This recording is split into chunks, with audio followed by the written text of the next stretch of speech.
Hello again, everyone. I bought a Ariens, I believe this is an 824 snowblower last spring. I had to replace a carburetor in it, but I also noticed that I don't get what this is all about. You'll have to excuse me, I'm trying out a new 3-axis gimbal today as well.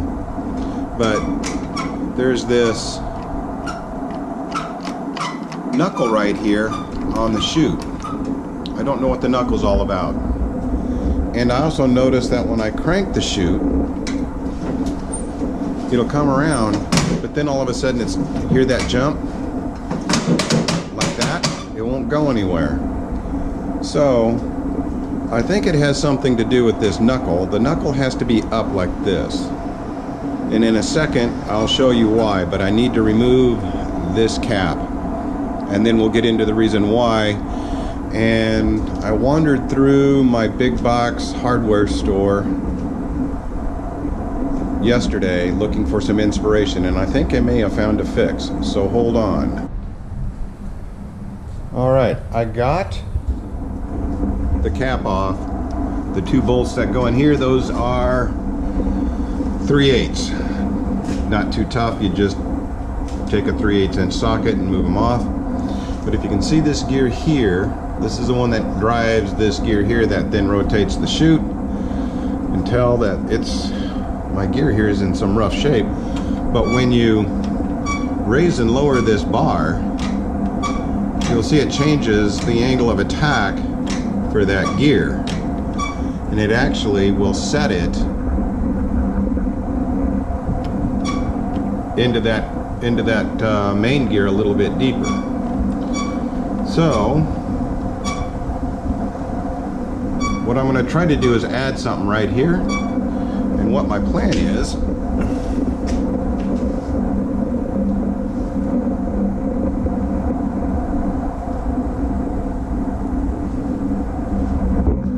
I lost my piece.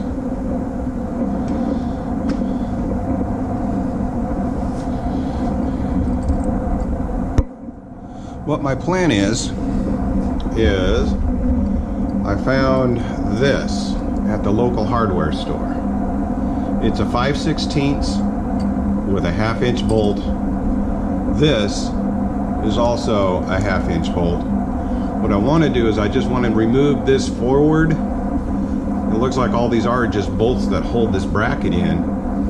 Place this right there and then set it so that it holds this up, and then we're going to try and see what we can do to see if my driving problem on this chute go away. The second problem I have is I've also noticed that when this thing sits and idles for a while, the chute will rotate around. I'm assuming that this tension, since there's a spring right here with this bolt, if I tighten this up, that should stop happening. So let's move on with that. Alright, so the first thing we want to do is this, I believe, needs to come out because I need to get that eye bolt on this bar. If we look at this bar, it goes all the way back up into this handle, so then we need to come back around and look up underneath there, and the handle, all it does is just a straight bar that comes all the way back to here. So I'm thinking if I just remove that knuckle and pull that bar back, that should give me all I need.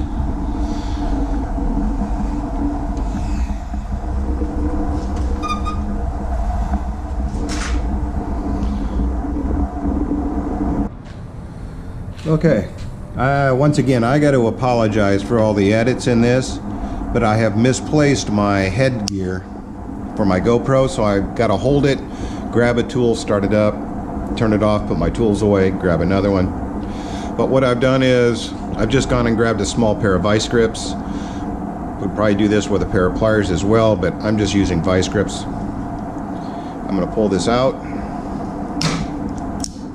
Apparently it needs to be a little tighter.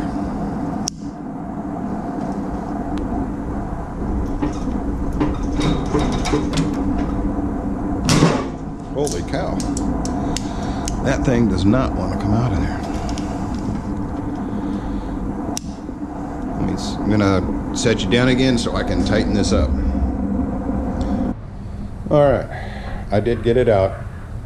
I just had to tighten the jaws up a little bit, but that's all there is. That thing goes right in there, and all works out the way I thought. We can come back here, give this handle a little pull.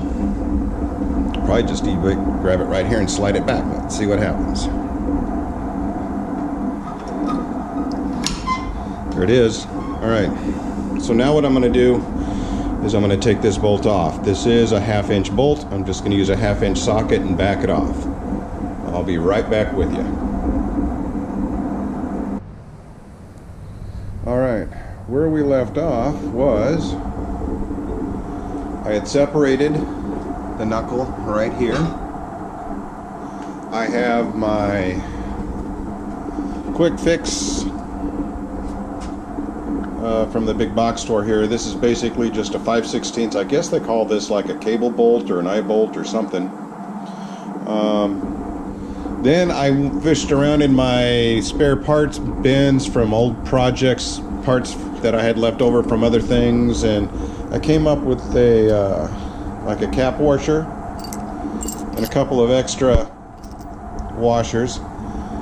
I'm going to use that to help set this thing to the height that I want it.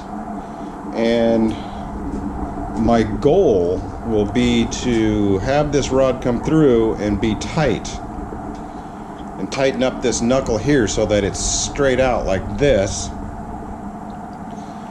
making it more of one piece, making it more solid. That way I'm hoping that this will quit skipping and grinding and binding up when you're trying to turn the chute.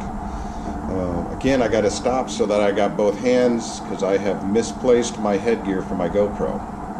So once I get everything set where I want it, I will go ahead and fire this back up.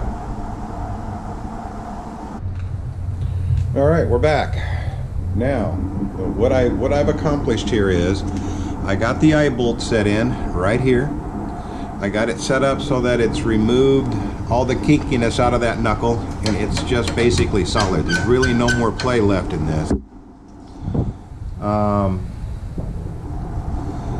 Another thing I did was I did add Loctite to this bolt. I know a lot of people aren't Loctite fans. I do like to use Loctite on occasion, more often than not. This is one time I thought I could use it. However, I will say it's probably not going to be effective because it is cold today, so it's probably too cold for that stuff to work effectively, but I'll leave it on there just in case. I put it on the top, and I also put some on the bottom right here. I don't know if you can see that bolt hanging down there or not, but hopefully you can. That bolt hanging down is right there. I can't get to it. But I put it on both. So now let's see if my chute still binds up really bad when I work the crank back here. You know what? Let's take a break out of this again. One needs to put the cotter pin back in it so that it'll turn. It's always the simple things that trip you up at the very end. So let me see if I can do this while the camera's still on. Probably not. Is the hole lined up on it? No, the hole's not completely lined up. There we are. Now the hole's lined up.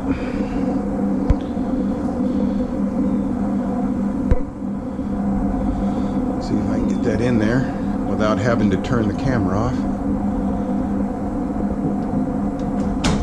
There it goes. Grab it with my right hand and finish pushing it the rest of the way in. Got it. All right, now let's back up. Let's see if I can once again do a test on the chute to see if it stops binding. It is at full left turn. Before I couldn't even get it to go that far. That is a full right turn there. That is a full left. That is a full right. Full left again. Center. And back. Alright. And it is pretty hard to turn, so I'm just going to let it stay that way because it's cold. It's tough to turn. So taking the play out of this, making this stiffer, may have helped the vibration of the chute drifting back. So I'm going to let it stay that way. I might even loosen that up. I guess the only way to do it is just to try it the next time it snows and see what happens. The one thing I am going to be concerned about is the wear that I can get from inside this bolt with having this bar turn on it. Again, I guess time will tell. Let's see if we get enough snow this winter where I can use a snowblower, and if I have to, I'll come back and edit the video and let y'all know how it works. But right now I'm going to call that a fix. When I was looking at this, I did notice that this may not have been necessary now, although I do like it, because there is a bracket right here that holds that gear on for the chute, and it looks like you can adjust it up or down, but it may have settled all the way in the down position, which was creating the initial problem to begin with. For me, I get it. There's just too many parts that are moving for such a simple operation of changing direction on the chute. I like this. I'm just going to let this stay in its lowest position. That way I never have to worry about adjusting it again if I can leave this in place and not get too much wear with having this in place. So, I don't know. Maybe you guys can post something in the comments and tell me what you think. But for right now, the only thing I have left to do is take my little plastic cap, put it back on. You got 2 3/8" bolts, and we're good to go. Wait for the next snow to come. Everybody have a good afternoon. Thanks for watching.